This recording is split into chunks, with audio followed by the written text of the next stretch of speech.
If you're a beginner or someone who has been hearing of synthetic indices trading but don't know how to go about it, or you have even started but you're still finding a way to trade these synthetic indices profitably in 2026, then stick around because in today's video, we'll be showing you 3 simple strategies that you can actually use to trade synthetic indices profitably. So if this is your first time of viewing my content, kindly make sure you subscribe to this channel and share this video to others so that they can also learn and benefit from it. So without wasting much time, let's get started.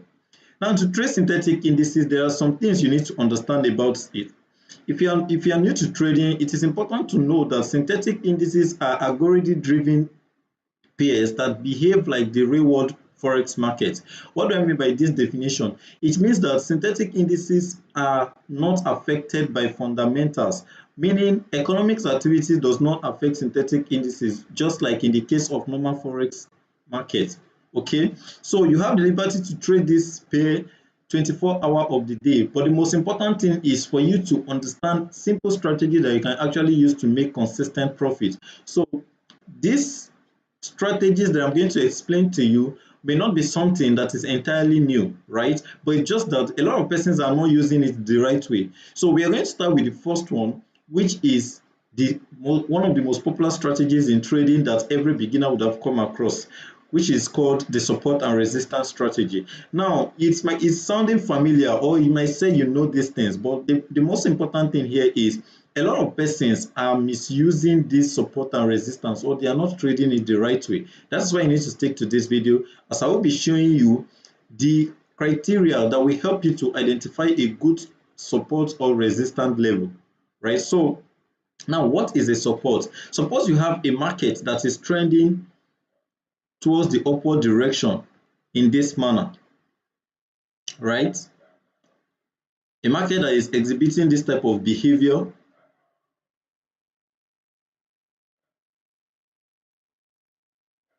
Now, it is one thing that is pretty clear about this market, or one thing that you can tell, is that the market is actually looking bullish because at some point it looks like it's trending towards the upward direction. Now, what does a support do to the market?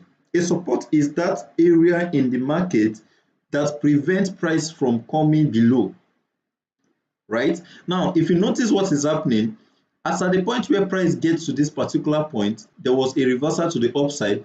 It came in again, it reverses to the upside, right? So this area is called a support level because at any point in time that price gets to this level, price will decide to bounce off it. So this is an area of support. Now, what is a resistance?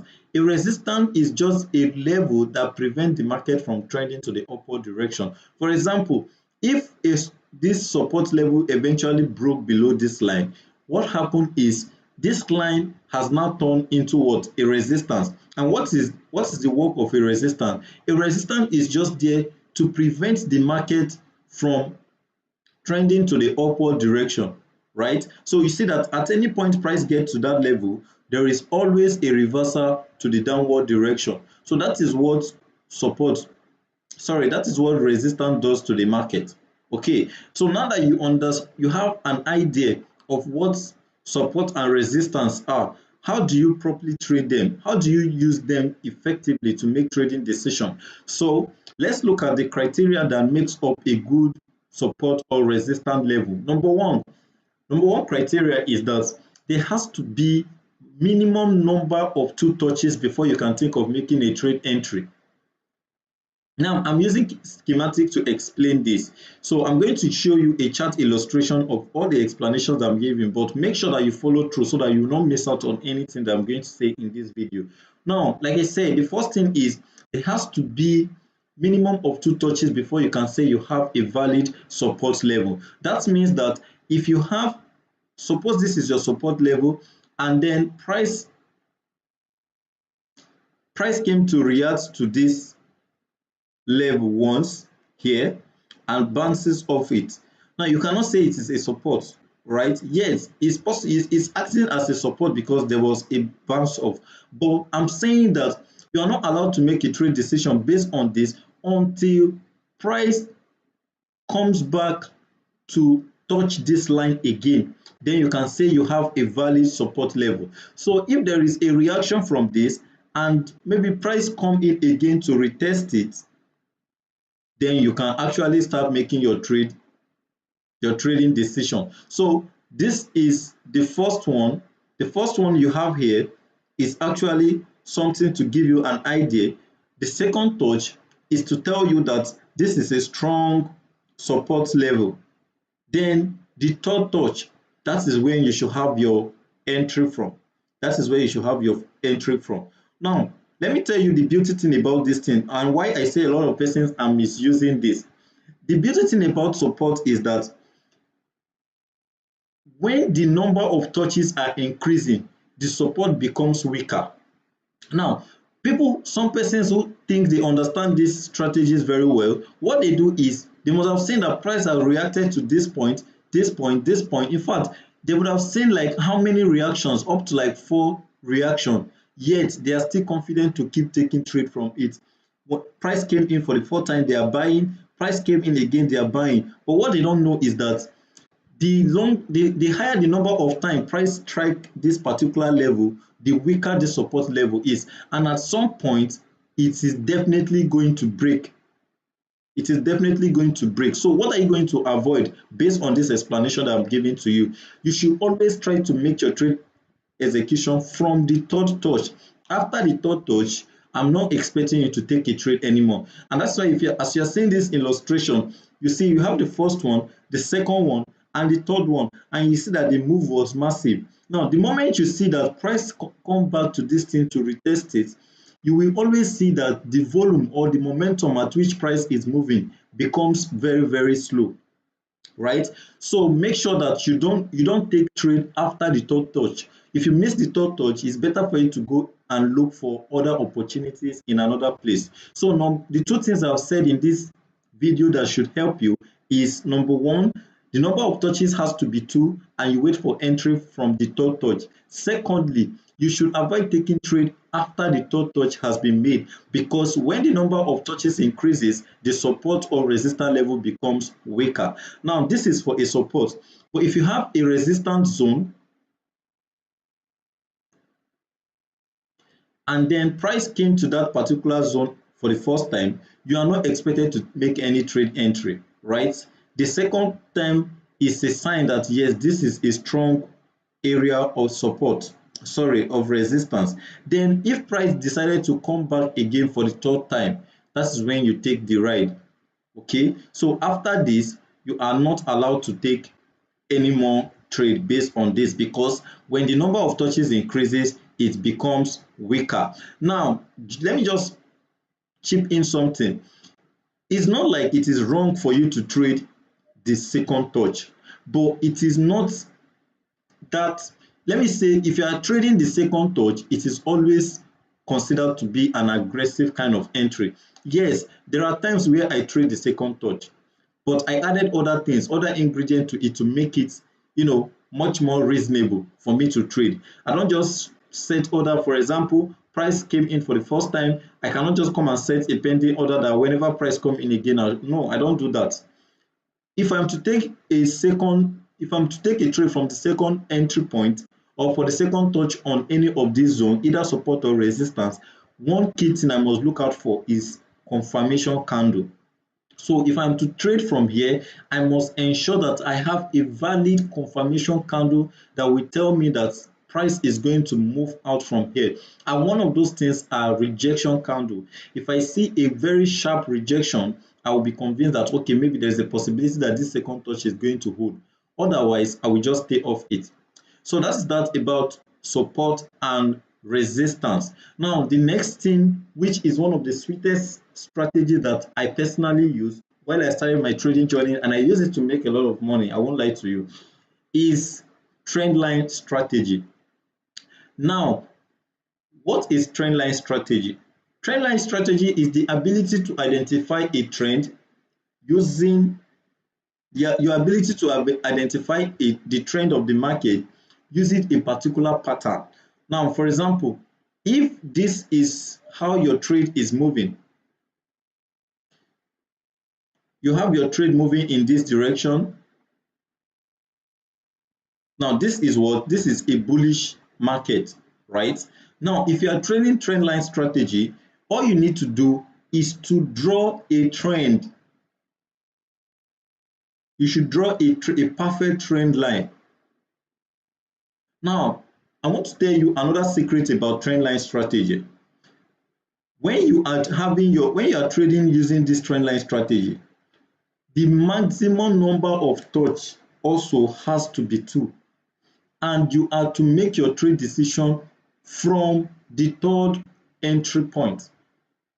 Now another thing to consider is ensure that the third entry point is in alignment with a particular support or resistance zone. Now what is a resistance zone? For those of you who don't know what resistance zone is a resistance or support zone is a region or an area that is acting as both a support and a resistance simultaneously. For example, let's assume this is the zone. Now the market can come in, react to it. That means as at this point it is acting as what? A support. But then it can break below this, and then it start acting as what? A zone, as a resistance zone. So this thing collectively, this diagram collectively is what we call a demand zone or a support and resistance level, right? Because it is a level that is acting as both support and a resistance. Now I am saying that if the third touch happens to be in a region where it is at a support and resistance level, that makes that trade a strong or valid trade. For example, if you look at this area here, price is actually acting as, okay, let me make it so that it will make sense to you. Price is actually acting as, a good support and resistance level, right? Because this, as at this point, it acted as a resistance, then as a support here. It was broken and it turns into what? A support. Now what I'm saying is, if price come back to this particular level,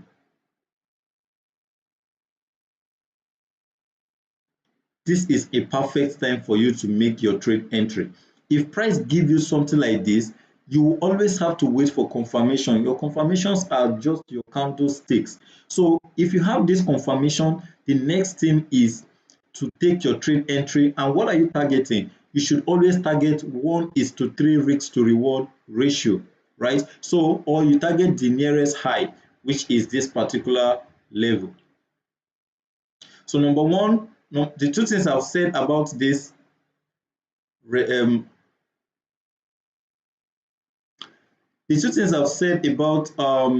trend line strategy is that the number of touches has to be 2 before you start looking out for your entry. You should take your entry from the third touch, and if the third touch is in alignment with a support or resistance level, then it is a high probability setup, and you should always target 1:3 risk to reward ratio. Now the two strategies I've explained to you so far, which is the support and resistance and the trendline strategy, one important key thing you must know about them is you should always use the higher time frame to draw your support and resistance level, and then your trend line as well. Then come down to the lower time frame to find entry confirmation. So I hope that is taken. Now let's look at a chart illustration of some of the things that I've said so far. Okay, now look at this particular pair. Okay, this is a trend line entry. Now we have this first touch right here, which was perfect. Okay,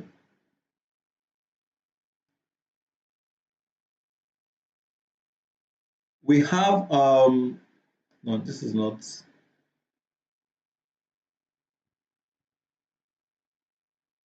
We have our second touch right here, which was good. Now look at the third touch. Although it took some time before it happens, but immediately price gets in here, this region should be your entry point. This region becomes your entry point. Now remember what I told you, that if they happen to be in an area of support and resistance, which is this area, then it's a valid or a high probability setup. And look at how massive the sell-off was. Price tanked all the way from this point to this level. So anyone who caught this move is, in fact, would have made a lot of money, because this is about how many risk to reward ratio. Let me check.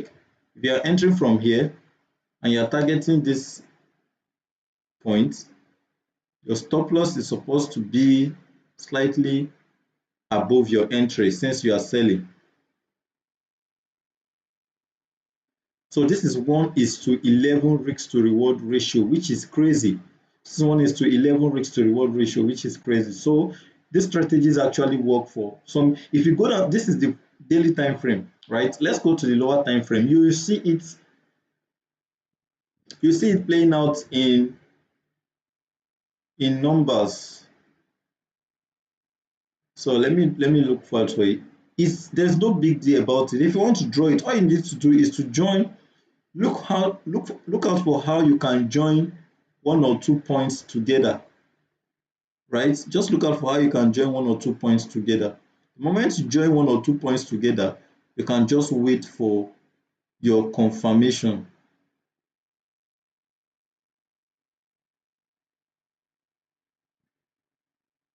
Now look at this again. Look at this again. We have our first touch here, right? Which is perfect. We have our second touch here, which is perfect. Now we have the third touch, and that is where price is currently selling from. That is where price is currently selling from. So if I have seen this thing earlier, I would have made my trade entry from here. And another thing again is this region is actually acting as a support.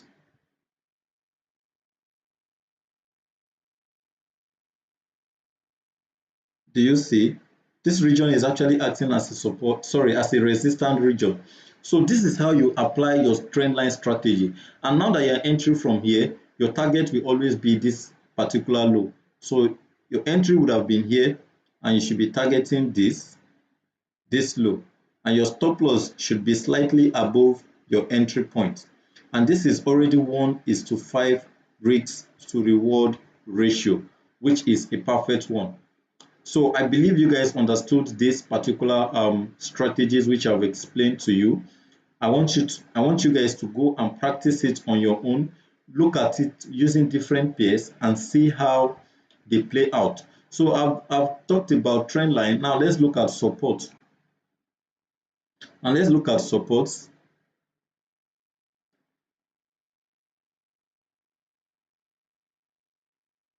Now let's look at this. I told you that you should always try to make your trading decision from the third touch, right? Now we have this first touch here, we have this second touch, and the third touch. Now look at how massive the buy from the third touch is. Look at how massive it is. So this is one side where these things are playing out, in an aggressive way. Yes, I'm not saying when you enter from here, you should hold all the way down. I told you to always target the nearest high, which is this point, or you can use 1:3 risk to reward ratio. So if you check your chart, you will definitely see where these things are actually playing out on every side. Now this is another point. Price reacted here. This is the second one, and then the third one. Now the third one did not sell as much as the second one, but I tell you, this sell alone is already 1:3. So you would have taken your profit as at 1:3 risk to reward ratio, and it would have been a profitable trade for you as well if you stick to trading only the.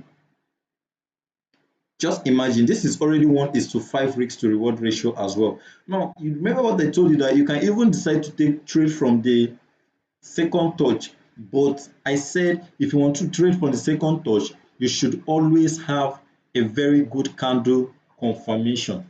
And if you see how price reacted from this point, give us a double top with some rejection, you see. So this is a good candle reaction. So you would have taken a trade from here and you will still be profitable. So these strategies are actually very, very simple if you can practice it and then gain mastery with it. So if you're a beginner, you don't need to bore yourself with all of this countless theory of liquidity, SMC, ICT. Yes, I'm not saying they are not working, right? They work perfectly well. In fact, I trade a system, an algorithm driven strategy that is giving me high probability wins. But when I started as a beginner, I do not start with this rigorous strategy that is out there. These things might confuse you as you make progress. And trust me, all these strategies that you're seeing is actually built on this simple explanation that I have given to you, because a demand candle is also a support and resistance level. A demand zone is also a support and resistance zone, right? So a demand candle is acting as a support and a supply candle is acting as a resistance. It's just the English that matters. So make sure that you actually practice this thing that you have learned, and then come back to this video to drop your comments and how much you have made using these simple strategies. So this is where we'll be stopping today. If you enjoyed this video, don't forget to like and subscribe to the channel if this is your first time of viewing my content. And if you don't have a trading account, you can do well to register your account with the right broker. The link is made available in this video description. So stay tuned and watch out for our next video where we will do more of practical example or the application of these strategies which I've talked about. I'm supposed to make sure the third one, but I don't want to make this video too lengthy. So in our next video, we are going to talk about the third strategy. So this is where we'll be stopping. Hope to see you in our next video. Peace out, guys, on Not Skid Case.